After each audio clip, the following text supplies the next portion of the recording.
Look, you might know your physics concepts inside out, but here's a hard truth. Knowing the physics simply isn't enough if you don't use the specific words that literally pull marks from the examiner. Welcome to this explainer. Today we're focusing on Cambridge IGCSE Physics 0625, and specifically the exact strategies you need to master Hooke's law, spring constants, moments, and center of gravity. No fluff, no generic study tips. We're jumping straight into the mark magnet strategy to show you exactly how to secure every single available method mark. So, why do top students fail simple calculation questions? Seriously, it happens every single year. There is this hidden pattern that is silently destroying grade boundaries across the board. It's not that these students don't understand the physics, right? It's that simple, tiny calculation errors, rounding numbers way too early in multi-step equations, and missing final units in Hooke's law and moments questions are literally costing them top band grades. Let's ground ourselves for a second in the exact Cambridge syllabus framework. Take a look at Section 3 right here. Forces and turning effects, center of gravity, and stretching and compressing.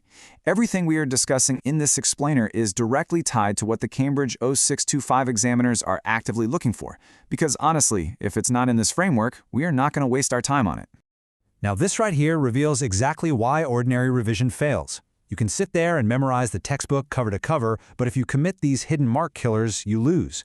I'm talking about missing units on final values, writing just 5 instead of 5 newtons for a load or 5 newton meters for a moment, rounding numbers too early before you even get to the final calculation, providing kind of vague scientific explanations instead of using the correct, precise terminology, making graph axis scale errors, mixing up your independent and dependent variables, or writing a conclusion that your data simply does not support. Guys, examiners penalize these exact, precise mistakes every single exam series. Okay, Section 1, the Mark Magnet Framework. So how do we stop leaking these marks? Well, we need an elite strategy that turns ordinary, risky answers into exactly what the mark scheme demands. Enter the 4-step answer formula. This is an absolute cheat code, especially for those really tricky explain and describe command words. Step 1, state the concept definition clearly. Step 2, pull evidence and data directly from the question, the graph, or the table. Step 3, apply logical scientific reasoning to connect that concept to your data. And finally, Step 4, lock it in with exam-safe wording. Don't just write, "it spins." You need to say there is a resultant turning effect. See the difference? Keep this 4-step formula locked in your mind. In a moment, I'm going to show you the ultimate examiner clue that changes your graph answers completely. But first, you need to see this framework in action so that when I reveal that clue, it becomes entirely obvious to you. All right, Section 2, Spotting the Fatal Error. Let's play examiner for a second. We're going to look at a real, flawed student response dealing with a practical investigation of Hooke's law. I want you to actively hunt for the fatal errors here. A student was asked to describe the relationship between load and extension. They wrote, "The spring stretches more when you add weight. The graph goes up." Now compare that with a top band answer. The extension of the spring is directly proportional to the applied load, provided the limit of proportionality is not exceeded, demonstrating Hooke's law. Just look at that contrast. Okay, did you spot it? Did you catch the missing units and the vague variables in that first flawed answer? The student just said weight and stretches more. They didn't mention extension or load clearly, and they completely missed the absolutely crucial condition of proportionality. To secure every available method mark, you have to apply our framework. Step 1, the concept is Hooke's law. Step 2, the evidence is the straight line through the origin. Step 3, the reasoning is direct proportionality. And Step 4, the exact wording is extension is directly proportional to the load up to the limit of proportionality. That phrasing, it pulls marks like a magnet. Moving right along to Section 3, examiner-style perfect answers. We can take this exact same rigor and apply it to other practical investigations, like finding the center of gravity of an irregular lamina or calculating a spring constant. Let's break it down.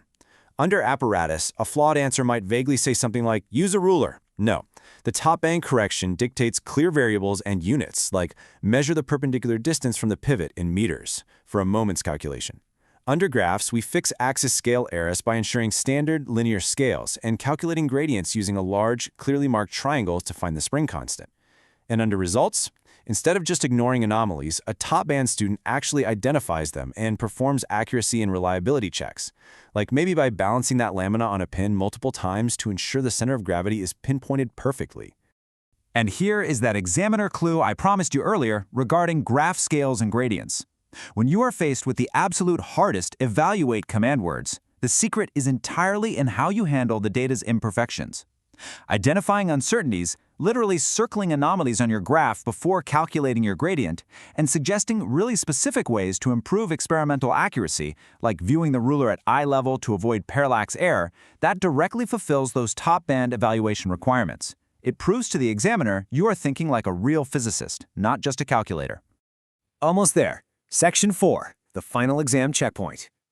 We are escalating to the final stage now. You've applied the formula, you've used the exact right wording. But wait, before you flip to the next page of your exam paper, there are absolute non-negotiable checks you must make.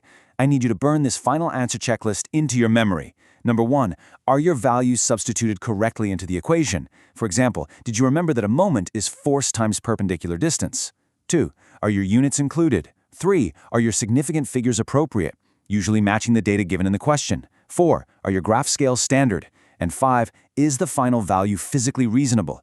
If you calculate the center of gravity to be floating 10 meters outside of a small object, catch yourself. Run through this checklist to lock in your maximum marks. So we've completely decoded how to magnetize marks for calculations, practicals, and descriptions by thinking exactly like an examiner. But here is the problem. Knowing the framework is only half the battle. If you run out of time on the exam paper, all this knowledge is useless. The real test is executing this flawlessly under extreme time pressure.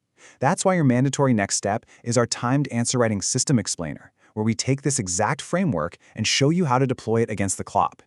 Subscribe to our YouTube channel, Ace the Exams at acetheexams_IGCS to excel in your Cambridge examinations.